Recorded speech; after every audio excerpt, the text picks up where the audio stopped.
Easy tips to pass your parallel parking driving test in winter. There's the vehicle we're going to parallel park.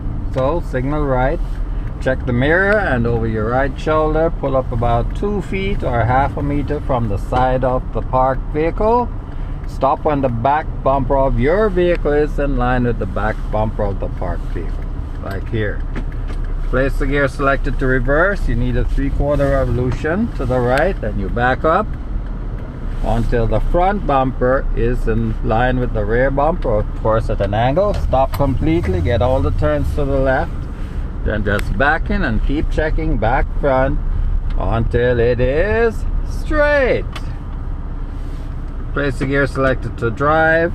Now the wheels are turned like so, so clock here, then clock again. Now the wheels are straight and you inch up a little bit, but then I'm gonna be a bit too close, so place the gear selected to reverse, back up just to leave enough space.